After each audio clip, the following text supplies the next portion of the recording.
Alors l'insolence des miracles, chez moi ça vient de l'enfance. Je suis tombé, dans les miracles, si on peut dire comme, Obélix dans la marmite de potions magiques, de manière complètement accidentelle. J'avais un père avocat et une mère horticultrice. C'est très bien parce que ça ces 2 accès de formation. J'ai un esprit très, juridique, très, carré, mais pas prisonnier de ce carcan-là. Simplement, j'ai un besoin de rationalité, justement, d'un cadre rationnel pour étudier ces phénomènes qui dépassent l'entendement, sans en être dupe ni réfuté a priori. Ce en quoi je m'estime complètement cartésien, au sens parce que les gens souvent emploient cartésien comme synonyme de matérialiste. Bah non, Descartes disait le véritable doute, c'est de douter de tout, y compris du bien fondé de ce doute. Donc c'est vraiment une méthode, le doute, et pas une volonté a priori de démasquer, de démystifier, démythifier. Non, il vaut mieux chercher l'explication rationnelle à un phénomène qui paraît aberrant, et puis si on ne la trouve pas, bah, on va plus loin, on s'interroge et on continue cet examen.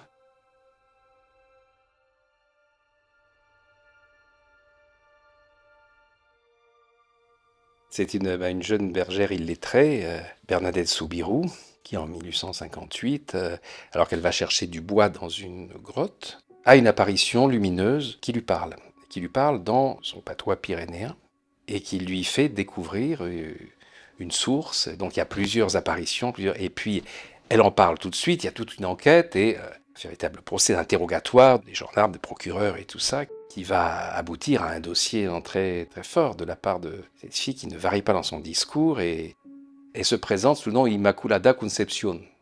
Et l'Immaculée Conception, c'est un terme tout neuf que vient d'instaurer l'Église, personne ne le sait, en tout cas à son niveau, elle, c'est considéré par le curé tout ça comme un indice assez fort d'une véritable apparition mariale.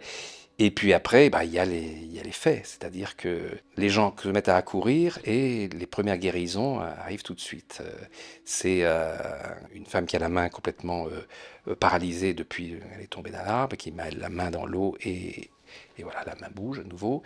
C'est un enfant, un bébé qui n'a aucune croissance, qui est voué à mourir. Et là, tout à coup, bah, après un bain dans l'eau froide à 12 degrés, hein, il en sort en pleine forme et donc, après cette apparition, donc, et après ces premières guérisons spontanées, spectaculaires, en moins de 9 mois, ces 7 premières guérisons, Bernadette subit un culte insupportable pour elle. Il y a 2 gamines un jour qui sont quasi aveugles et paralysées, qui s'accrochent à elle, guéris-nous, guéris-nous, et qui tout à coup se prétendent guéries. Elle m'a guéri, elle m'a guéri. C'est insupportable, tout le monde se jette sur elle alors qu'elle dit je n'ai guéri personne, je n'ai rien fait. Elle s'est toujours considérée comme une simple porte-parole de cette belle dame identifiée comme la Vierge, grâce à qui elle a fait connaître cette source, point barre. Et donc elle va fuir Lourdes, fuir ce culte qu'on lui voue, pour aller au couvent de Nevers, où elle terminera ses jours. Et le miracle, c'est très embarrassant pour les autorités religieuses. On n'a qu'à voir le chiffre à Lourdes. Plus de 7200 cas de guérison inexplicable authentifiés par la médecine, 70 aujourd'hui homologués par l'Église, qui à l'intérieur de ces 7200 cas va en retoquer évidemment énormément, alors que déjà les conditions pour arriver à ces 7200, elles sont drastiques. C'est-à-dire ça doit être une pathologie qui touche un organe précis, qui n'est pas psychosomatique, pour laquelle il n'y a aucun traitement connu, donc incurable, et la guérison doit être immédiate et définitive avec recul. D'où le fait que la durée moyenne d'une enquête à Lourdes, donc, du Comité médical international de Lourdes, c'est 10 ans. Et donc pour arriver à un chiffre aussi important, il se passe des trucs. Et en plus, d'après les calculs, ce que me disent les médecins du comité de Lourdes, il y a 10% des personnes à peine qui ont eu un phénomène de rémission ou de guérison spontanée qui vont le déclarer au bureau des constatations médicales de Lourdes. Parce que ils savent aujourd'hui que c'est engager une procédure très contraignante où vous êtes traité très difficilement. Le but est quand même pour être sûr du cas, de vous dissuader d'abord de rétrograder la pathologie en maladie psychosomatique, ce qui fait que tout à coup, au revoir monsieur, au revoir madame, voilà, c'est pas prévu dans les cadres. Et puis après, il faut donc prouver que toutes vos analyses sont vraies, que vous n'avez pas menti. Donc c'est vraiment parfois, et certains miraculés officiels comme Jean-Pierre Belly, Jeanne Freitel, ont dit dans les médias que c'était une véritable torture. Ça s'apparentait parfois à une sorte de garde à vue. On essayait de leur faire dire le contraire de ce qui s'était passé, donc ils se sont rebellés. Et beaucoup ont été retoqués par l'Église aussi parce qu'ils s'étaient rebellés. Mais ces deux cas-là que je viens de citer étaient tellement forts. Jeanne Freitel, reconstruction immédiate d'un intestin, alors que le cancer de l'intestin avait complètement détruit l'intestin, qu'elle est dans le coma. On l'amène à Lourdes dans le coma parce que elle avait demandé à son médecin, voilà, et puis elle tombe dans le coma, et le médecin se dit, bon, elle ne sortira jamais du coma, réalisons ce vœu. Et il la met dans un pèlerinage, donc dans le coma, à la seule condition qu'elle voyage en train avec son cercueil, puisque... Bon. Et là, au moment où à Lourdes, dans le coma, on essaie de lui donner la communion, le prêtre voit du sang noir qui coule de ses lèvres, il écarte un petit peu, il met un fragment d'hostie, et là, elle revient à elle. Et elle dit, j'ai faim. Alors ça, j'ai beaucoup étudié ces phénomènes dans l'insolence des miracles quand je me suis rendu compte qu'il y avait une constante dans toutes ces guérisons. C'est une fringale gigantesque. Comme si toute l'énergie disponible dans le corps avait été mobilisée pour une réparation, parce que ce soit d'origine divine ou non, il se passe quelque chose sur le plan organique, matériel, qui s'apparente parfois aux constructions embryonnaires dans la refabrication immédiate de l'os, des tissus, de l'organe. La réactivation des cellules souches, enfin, on n'arrive pas encore précisément à savoir, il y a des tas d'hypothèses passionnantes. Le docteur Patrick Tellier, qui a été très longtemps président du bureau médical de Lourdes, disait le miracle, pour nous, c'est de la recherche médicale. Étudier le miracle, c'est essayer de comprendre ce qui se passe dans l'organisme, et le rêve serait de pouvoir le reproduire, parce qu'évidemment, tant de gens viennent avec l'espoir d'un miracle et repartent dans le même état, même s'ils ne sont pas forcément spirituellement dans le même état, parce qu'il y a aussi ce climat de ferveur, d'entraide extraordinaire à Lourdes, qui fait que beaucoup de gens, même s'ils n'ont pas eu la guérison physique, repartent avec une forme de guérison morale, psychologique, spirituelle, dont ils témoignent, et qui est une réalité quand on va sur place.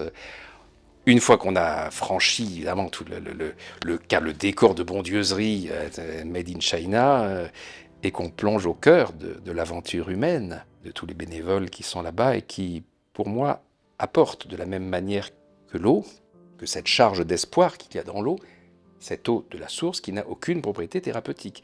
Elle est même très curieusement neutre, d'une neutralité qui confine à l'impossible, d'après les experts. Il n'y a rien dedans sur le plan minéral, mais elle est chargée par autre chose. Donc dès qu'une personne se déclare guérie, on passe les examens. Lorsque ça concerne les yeux, des ophtalmos sont là. Et là, c'est arrivé pour Marie Birès, c'est arrivé pour un petit garçon aussi. Cette femme et ce petit enfant vont dire je vois. Sauf qu'à l'examen, non, où le nerf optique est toujours mort, il n'y a pas de possibilité de voir. Et je pense à la réplique du petit garçon à qui l'ophtalmo dit non, c'est pas possible, il ne voit pas. Et le petit garçon qui répond ouais, mais t'as une tache sur ta cravate. L'évidence, et puis il est le journal. Or, quand on examine l'œil, c'est impossible. Et l'œil va redevenir normal peu à peu. Ça va prendre 8 jours, 10 jours, mais la fonction s'est rétablie avant. Alors après, bon, je n'ai pas la réponse. Hein. Qu'est-ce qui se passe? C'est un corps éthérique qui a l'information visuelle qui est revenue en premier et qui envoie cette information au corps physique, lequel va petit à petit reconstituer l'organe censé recevoir ces informations de manière directe. J'ai évidemment pas la réponse, mais on est dans une constatation scientifique indéniable. Et puis il y a ce cas aussi, alors qui n'est pas arrivé à Lourdes, si, qui est arrivé à Lourdes, mais qui a été refusé par Lourdes parce que ça ressemblait trop à ce miracle opéré par l'entremise de Padre Pio.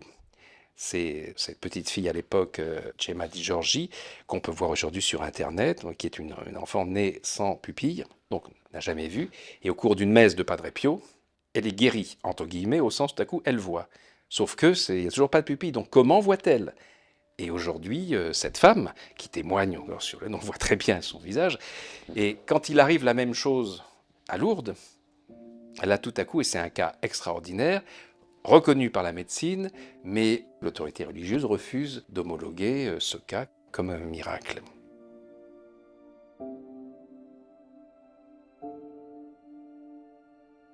Padre Pio, c'est un laboratoire vivant. Il y a certains êtres humains, ils sont comme ça. Cet homme, toute sa vie, aura une température corporelle de 47 degrés. Apparemment, c'est le seul. Hein. On n'a pas, enfin, en tout cas, là, c'est mesuré. Il est mort en 1968. La science était tout à fait en mesure d'attester l'état de son physique, la manière dont il y restait des mois sans manger et sans boire, en travaillant tout le temps, en dormant 2 heures par nuit, et en perdant du sang une tasse par jour de par ses stigmates. Et l'Église l'accusait de simuler les stigmates, comme si c'était possible.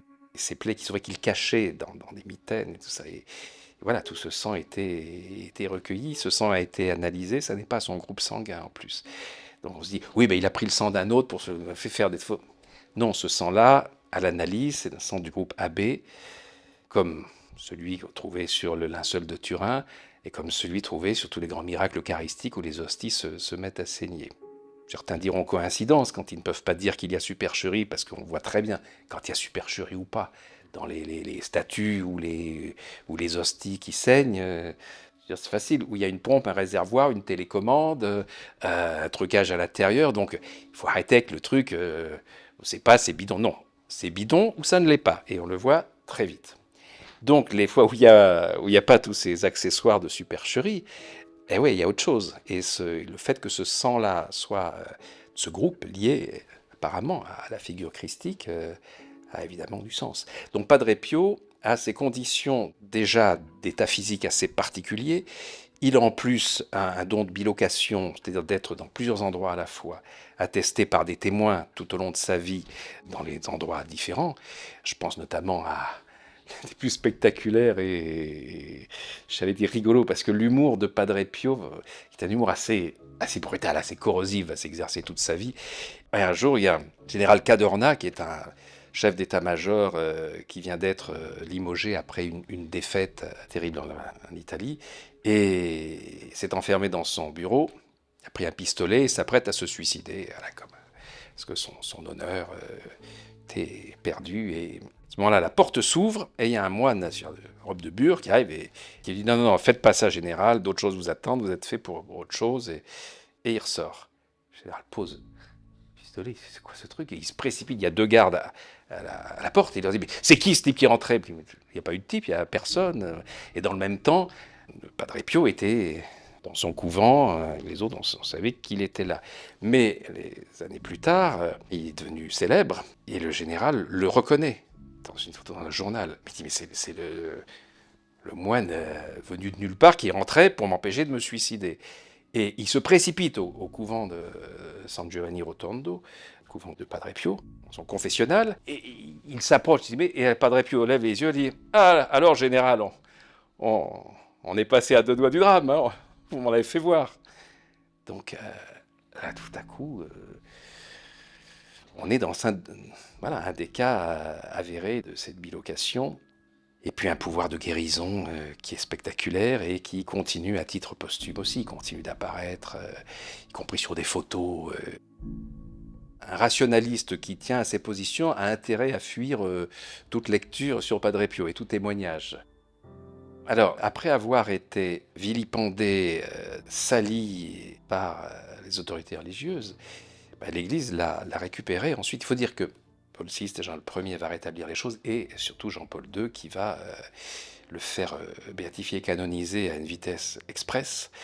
Et parce que lorsqu'il était tout jeune prêtre, il avait entendu parler de ces extraordinaires dons de guérison de Padre Pio, et lui avait parlé de sa meilleure Jean-Paul II, donc bien sûr pas encore pape à l'époque, Carolo Wojtyla, avait dit à Padre Pio, mon ami, madame telle, se meurt d'un cancer en phase terminale, priez pour elle, est-ce que voilà, je la recommande à vos prières, et le lendemain, elle n'a plus rien, il n'y a plus de cancer, il n'y a plus de métastase, il n'y a plus... Donc évidemment, quand Karol Wojtyla devient Jean-Paul II, une des premières actions, c'est justement la procédure pour canoniser Padre Pio. Et donc, on exhume le corps. Et là, le corps est totalement incorrompu. Et plus que ça, c'est-à-dire que la peau est souple, aucune rigidité cadavérique. Quand on le pique, il saigne. Et là, je cite les médecins légistes qui rajoutent même, et puis ses mains, ses ongles, on dirait qu'ils sortent chez la manucure. Donc on est vraiment, à titre posthume encore, dans une énigme totale du fonctionnement physique de cet homme, lié à son niveau spirituel, semble-t-il.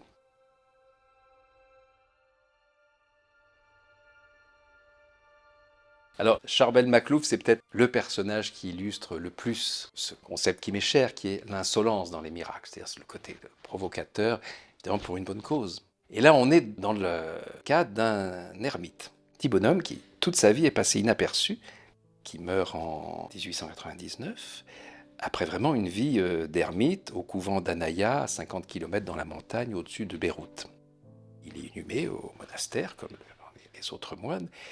Et là, des signaux lumineux style gyrophare sont visibles la nuit, à des kilomètres à la ronde. Tout le monde se précipite, et ça vient de la sépulture de Charbel Macluf. On finit par l'exhumer, quand même, ça fait un peu désordre. Et là, alors qu'il a plu énormément, que le sol est un cloaque, bon, il est parfaitement intact. Et en plus, sa peau suinte un mélange de sang et d'eau et de parfum. C'est-à-dire, ça sent délicieusement bon. Donc après le phénomène lumineux, on a le phénomène olfactif, et ce phénomène de sudation qui ne s'interrompra jamais. Là, ça commence déjà à poser un petit peu problème, parce que les gens crient au miracle, et à partir de là, donc, on essaie un peu d'escamoter. Donc on change de cercueil, on le met dans un... D'abord, on met son corps, une fois que le soleil est revenu, sur une terrasse pour qu'il sèche, et puis non, il continue à exsuder ce sang, la dose, le parfum. Et il va, pendant 66 ans, en exsuder 72 litres. Et il pesait même pas 60 kilos. Donc déjà, sur le plan physique, c'est impossible. On ne peut pas exsuder plus d'eau qu'il y a dans un corps qui déjà en plus est un corps mort, donc il ne reste plus grand-chose. Et rapidement, les gens quand même ont recueilli ce liquide, et la réputation a grandi. Ce liquide est miraculeux, c'est-à-dire ça guérit les gens. J'ai vu, je connais une amie qui a été guérie enfant par un mouchoir de Saint-Charbel. Elle avait gardé ce mouchoir, et lorsqu'elle l'a fait analyser par son mari de l'époque, qui était un biologiste, ouais, il y avait du sang, il y avait de l'eau, et puis des substances inconnues, on ne savait pas ce que c'était. Donc le Vatican dit, il faut arrêter ce truc-là, parce que ça vire à l'idolâtrie. Donc qu'est-ce qu'on fait? On l'exhume, encore une fois, il sera quand même exhumé plus de 30 fois, avec des exhumations qui sont filmées. Et on voit très très bien l'état du corps, on peut les voir sur Internet, il y a des films extraordinaires.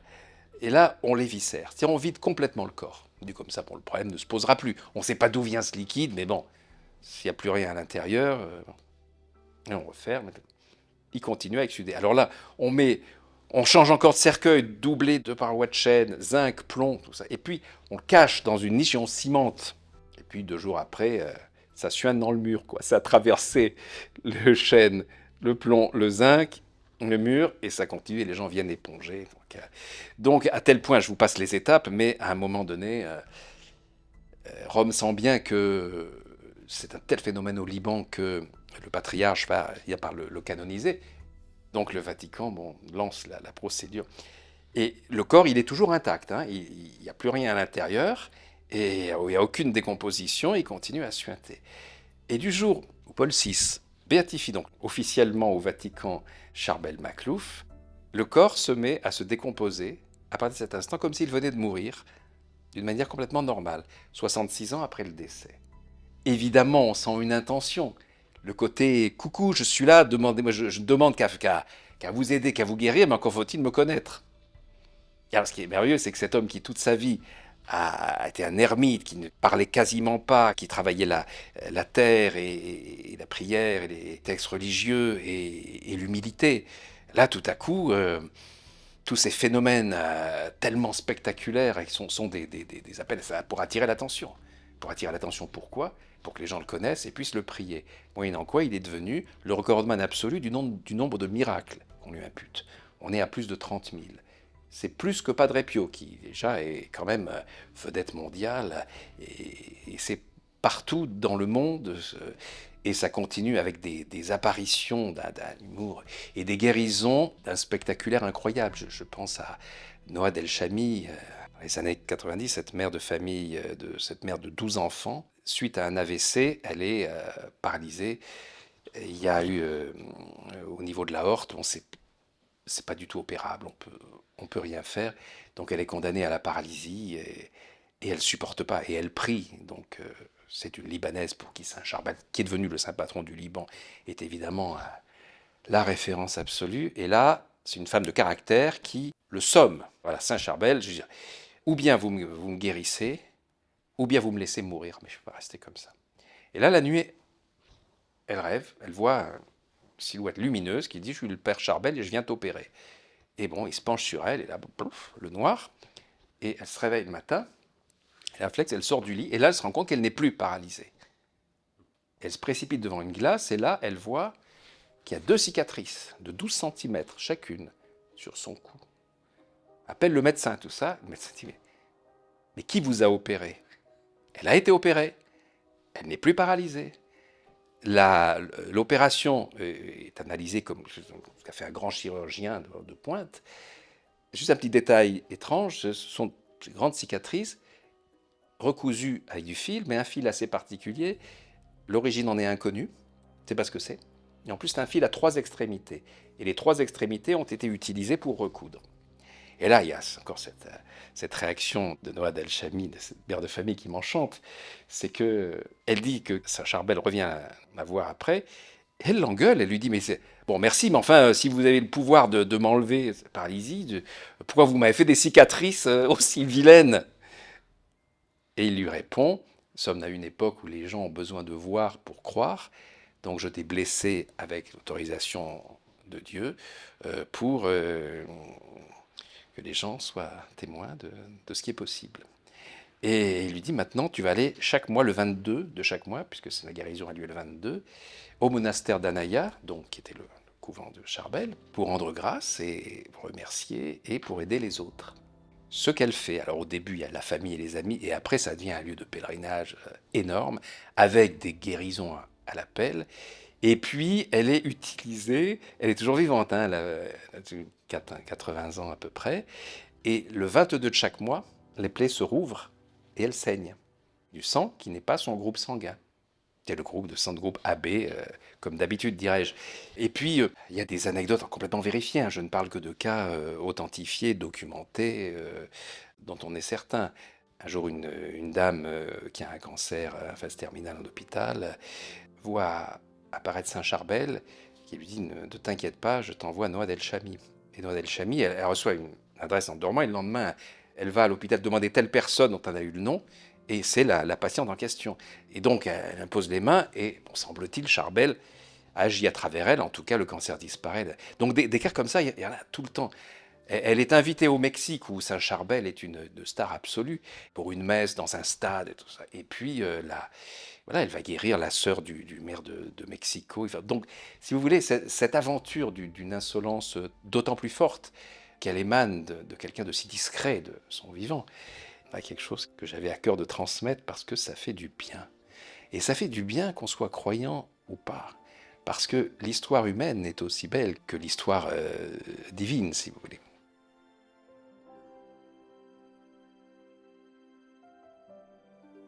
Alors, d'abord, moi, j'ai jamais fait, j'en ferai jamais, de prosélytisme. Je cherche à comprendre, et quand je trouve qu'il y a vraiment quelque chose de passionnant à transmettre, je transmets. Et après, chacun se fait son opinion. D'abord, aujourd'hui, il est simple de vérifier ce que je dis. Il y a des notes partout dans le livre, et on va voir les publications scientifiques, on va voir les vidéos, on va voir... Et on se rend compte que les cas que j'ai retenus, ils sont indéniables sur la manifestation. Après, sur l'interprétation, chacun est libre. Et je me pose constamment la question dans le livre de savoir quel est le... Est-ce que c'est un mécanisme intérieur qui déclenche ça ? Ou est-ce que c'est une volonté divine et en fait, je dirais que ce soit l'une ou l'autre réponse, c'est aussi extraordinaire. Parce que si nous avons ce pouvoir-là... Je prends l'exemple de Zeytoun. Zeytoun, c'est un faubourg du Caire. L'endroit où se sont passés le plus de miracles dans le monde. Les apparitions de la Vierge Marie à Zeytoun, ça dure 3 ans et 50 jours. Et après, ça va recommencer dans d'autres endroits en Égypte. Et qu'est-ce qui se passe? Il y a une espèce d'hologramme, de silhouette de la Vierge Marie au-dessus d'une église copte dans cette banlieue pauvre du Caire. Et le premier qui voit ça, c'est un chauffeur de bus musulman qui voit le soir, la nuit tombante, une silhouette qui oscille au sommet de cette église. Et pour lui, c'est une femme qui va se jeter dans le vide. Et il lève le doigt et dit « Mais faites pas ça, madame !» Et cette image disparaît. Qu'est-ce que c'est que ça? D'autres gens le voient, mais c'est une hallucination. Or, il se trouve que ce doigt qu'il a tendu en direction de cette femme pour empêcher de se suicider, c'est un doigt qui, le lendemain, doit être amputé parce qu'il y a eu un accident, la gangrène s'y est mise et donc il a rendez-vous le lendemain à l'hôpital pour qu'on l'ampute. Et lorsqu'il va à l'hôpital, on enlève donc le gros pansement et elle dit « Mais c'est quoi ça? Il n'y a plus de gangrène, il n'y a plus rien. » Je répète, le doigt de ce musulman qui voit une femme, il ne se dit pas c'est la Vierge Marie, il se dit c'est une silhouette pénombre comme ça qui veut se jeter. Et à partir de là, pendant 3 ans, il y a des apparitions tout le temps. Des millions de personnes vont le voir. Le général Nasser, à plusieurs reprises président de l'Égypte à l'époque, attestera les apparitions dans le journal. On le filme, on le photographie. Ça n'est pas de l'hallucination collective puisque c'est photographiable, mais pas par tout le monde.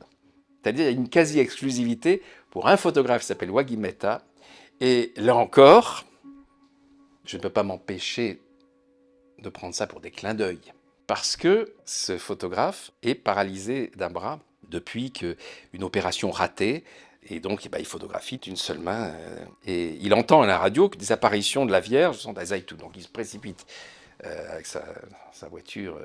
Il arrive sur place et là, il voit cette silhouette qui sort de l'église, qui rentre comme ça, qui tourne. Par moments, c'est une toute jeune fille. Par moments, elle devient une vierge à l'enfant. Par moments, il y a toute la Sainte Famille qui apparaît. Il y a des colombes, il y a de lumière. Enfin, c'est vraiment comme...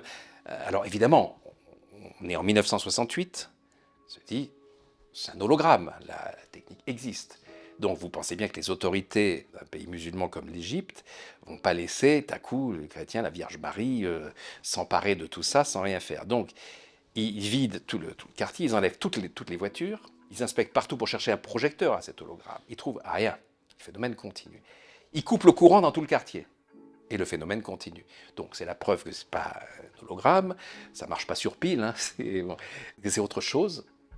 Mais autre chose... Mais quoi? Et dans toutes les foules qui viennent, croyants, non-croyants, musulmans, chrétiens, juifs, tout le monde se précipite. Et là, il y a une épidémie de guérison inexpliquée, qui vont être recensées, étudiées, passées au crible par la faculté de médecine du Caire. On est dans des centaines de cas attestés, quelle que soit encore la religion ou l'absence de religion de la personne. Donc on est sur vraiment un phénomène de foule. Est-ce vraiment un signe divin? Ou est-ce, ça c'est une des hypothèses faites par certains, une projection de l'inconscient ou du conscient collectif? Parce que ces apparitions avaient été annoncées 50 ans plus tôt à un promoteur immobilier qui devait raser le bâtiment pour construire un immeuble. Et tout à coup, cet homme dira « J'ai eu la vision d'une vierge parlante, elle », alors que la séparation de Zaytoun, jamais, ce n'est que de l'image. Il n'y a pas de son, il n'y a pas de prophétie, il n'y a pas de mise en garde, il n'y a pas de demande, rien. Et là, ce promoteur voit, en 1958, cette image qui lui dit « Construis une église dans cet endroit-là et j'y apparaîtrai dans 50 ans. » Donc c'était connu.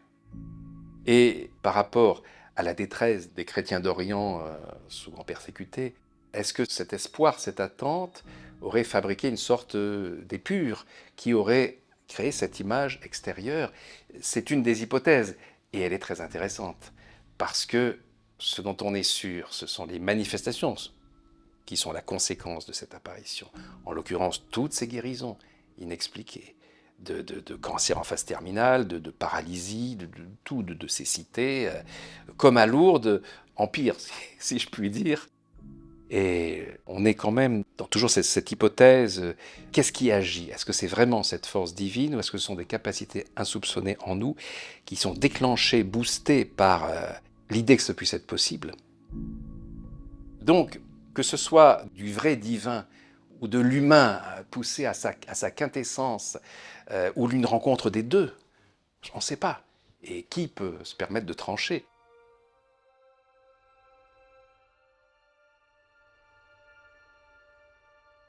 Quand on étudie le linceul de Turin, bon, maintenant on a évacué toutes les débilités c'est un faux du Moyen Âge, c'est de la peinture, frotté sur un bas-relief. Non, non, c'est à la fois, et ça c'est la science qui parle, c'est à la fois dans ce linceul conservé à Turin, l'empreinte sanguine d'un homme flagellé, crucifié, percé d'un coup de lance et couronné d'épines, et ça, tous les médecins, les hématologues, les chirurgiens ont authentifié cette empreinte sanguine de ce linge.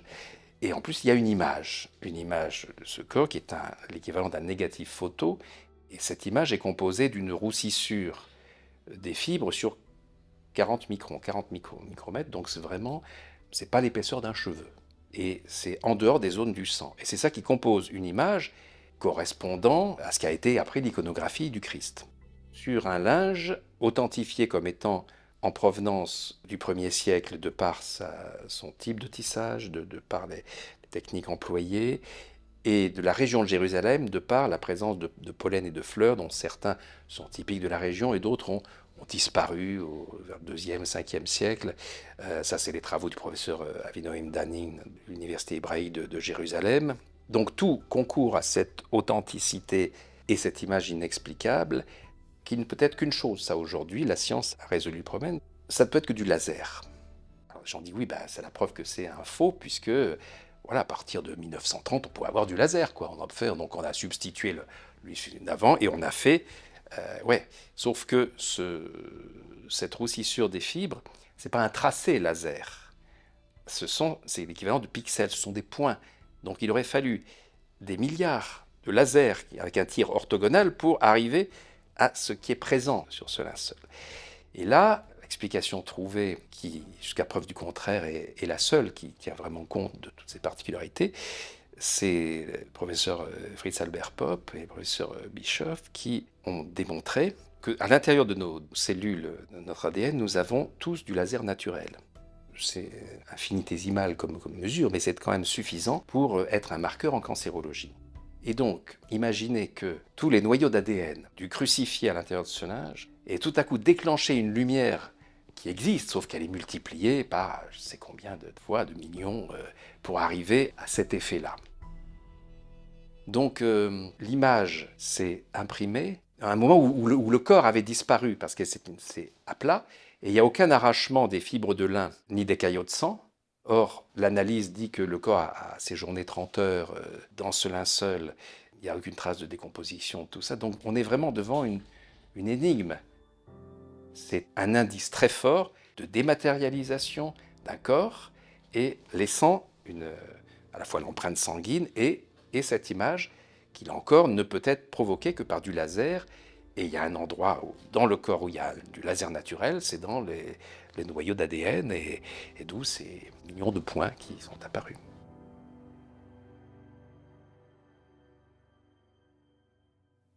Alors, on a deux linges, aussi inexplicables l'un que l'autre. On a le linceul de Turin, qui est un linge de mort, avec un phénomène qui s'est produit dans le tombeau, aucun témoin. Et puis on a, en 1531, à Mexico, l'apparition devant témoin, sur la tunique d'un Indien aztèque, d'une image de la Vierge, en plein jour. Cet Indien avait dit avoir une vision d'une belle dame, il s'appelle Tlacoatzin. On l'a rebaptisé Juan Diego. Les colons espagnols, on est pendant l'occupation des Espagnols, donc les colons, en évangélisant la population, donc ils l'ont appelé Juan Diego. Et il voit une apparition d'une belle dame lumineuse qui lui dit « Tu vas aller trouver l'évêque de Mexico », et elle lui parle dans son dialecte aztèque, le nahuatl. Tu vas trouver l'évêque de Mexico, lui demander de me construire une chapelle sur la colline de Tepeyac. Alors il lui répond que madame, c'est gentil, mais moi je suis rien, je suis un Indien de la dernière caste, on me laissera jamais entrer, trouvez quelqu'un de plus digne pour aller porter votre message. Et elle insiste, elle amène en 3 jours. Et lui dit, va trouver l'évêque et apporte-lui des roses. Alors on est au mois de décembre, donc des roses. Et puis elle montre un bosquet et il découvre, il y a des roses rouges magnifiques. il les cueille, il les met dans sa tunique, et ben, il finit par aller voir l'évêque, toc toc à la porte. Je viens voir, alors d'abord, on ne va pas le laisser entrer, et puis on voit ces roses-là qu'il vient apporter à l'évêque. Il se trouve que ces roses sont ses roses rouges préférées de sa propriété à Madrid, des Sevillanas magnifiques. Et donc, on finit par le laisser entrer, et il va déposer ces roses, donc prises dans sa tunique. Et là, au moment où il dépose les roses au pied de l'évêque qui était avec d'autres personnes, l'évêque tombe à genoux, parce que vient d'apparaître sur la tunique une image de la Vierge Marie. Alors on peut dire c'est un beau récit, belle image d'Épinal, sauf que ce linge-là, eh ben, il est toujours là depuis 1531. À la différence du linceul de Turin, il n'a jamais disparu. Il a été étudié, lui, bon, il y a eu une enquête de l'Église espagnole qui a duré une vingtaine d'années sur l'authenticité ou non de ce linge, de cette apparition. Et puis le côté un petit peu suspect quand même, parce que la colline de Tepeyac, sur laquelle cette apparition avait demandé qu'on lui construise une église, c'est la colline sacrée de la déesse Tonantzin, qui était l'équivalent de la Vierge Marie chez les Aztèques. Donc là, l'idée que cet Indien, bon, il veut faire repartir le culte qui a remplacé celui de la Vierge Marie. L'Église le vit mal, ça aussi. Mais ce qui se passe d'encore plus extraordinaire, c'est que ce dessin qu'on peut voir aujourd'hui à la basilique de Guadalupe, 13 millions de visiteurs par an, donc c'est pas de la peinture, le prix Nobel Richard Kuhn a fait son expertise, ce sont des pigments inconnus sur Terre, on ne sait pas ce que c'est. En plus, c'est une image imprimée recto verso sur un tissu d'agave, un tissu complètement lâche, irrégulier, et qui en plus tombe en poussière au bout de 20 ans. Toutes les répliques qu'on a fait à l'époque sur le même tissu de cette image sont tombées en poussière 10 ou 20 ans. Et là, cette tunique-là est totalement dans un état de fraîcheur absolue. Et cette impression recto-verso, déjà, elle est pas possible techniquement. Et pourtant, de loin, vous voyez, oui, c'est une peinture d'une Vierge Marie, je dirais, un peu classique. Sauf que si sa tenue correspond à celle des jeunes juifs du 1er siècle, les broderies sur la tunique de cette image sont des symboles aztèques. Et donc le message, il est le même pour les chrétiens que pour les aztèques. Message d'amour, d'intercession, de vivre ensemble, comme on dit aujourd'hui. D'ailleurs, le fait que la Vierge ait choisi d'apparaître et de donner cette pièce à conviction à un Indien aztèque fait que quelques années plus tard, le pape Paul III va prendre une bulle qui décrète que les Indiens mexicains ont une âme. Sympa pour les autres. On est vraiment... Donc il ne faut plus les tuer. Là, parce qu'ils étaient si mal traités par les colons qu'on serait arrivé à un bain de sang, ils étaient au bord de la révolte. Donc, cette apparition a eu un but humanitaire dans l'immédiat. Et puis, pour les siècles futurs, cette image était destinée à la science. C'est la science qui, lorsqu'on a inventé les instruments permettant ces découvertes, se sont rendus compte que, en examinant avec l'ophtalmoscope ces yeux peints, entre guillemets, par de la non-peinture, se comportaient exactement comme des yeux vivants. Des centaines d'experts, et en plus, des gens qui voulaient prouver que c'était faux, se sont succédés. Il n'y a pas eu un scientifique qui a dit non, c'est fait de la main d'homme, c'est une explication. Chaque fois qu'on creuse, on trouve un truc incroyable. On a découvert ensuite, lors d'examens plus poussés, des reflets, dans les 3 séries de reflets. Apparemment, les témoins de l'apparition. C'est-à-dire là, quand je vous regarde, si on met l'ophtalmoscope dans mon œil, on va voir, selon la loi de Purkinje-Samson, une loi d'optique, il va y avoir votre reflet 3 fois dans les différentes zones de la cornée, le cristallin, etc. Une fois à l'endroit, une fois à l'envers, une fois à l'endroit. Et donc c'est ça que les appareils détectent dans l'œil peint, entre guillemets, de cette image. Et la NASA, les spécialistes de la NASA vont agrandir tout ça avec les techniques employées pour le traitement des photos de satellites et rapprocher les visages obtenus des peintures de l'époque représentant l'évêque de Mexico, les témoins et tout ça. Donc on arrive à des vraies ressemblances, à un indice que en fait, cet œil-là a capté les reflets de ce que voyait l'image. Sauf que il semble qu'il y ait aussi Juan Diego dans ces reflets. Juan Diego, il porte seulement de la tunique sur laquelle s'est imprimée cette image avec ces phénomènes dans l'œil. Ce qui sous-entendrait qu'on aurait le point de vue, disons, d'une apparition extérieure, contemplant l'apparition de l'image sur la tunique de Juan Diego, puisque Juan Diego se trouve lui-même dans ses yeux. Donc on est devant un casse-tête qui rend fou les scientifiques. Et moi, ce qui m'enchante, c'est qu'à mesure que les scientifiques s'enflamment, s'emballent là-dessus, il y a le recteur de la basilique de Guadalupe, Monseigneur von der Schulenburg, Richter pendant plus de 30 ans, qui lui ne croit absolument pas au miracle. C'est le seul à décréter que c'est une peinture. Il va faire venir justement les spécialistes agnostiques du monde entier pour prouver que c'est de la peinture. Eh ben non, ça marche pas. Pour prouver que dans l'œil, c'est aussi un effet spécial de peinture, ça marche pas.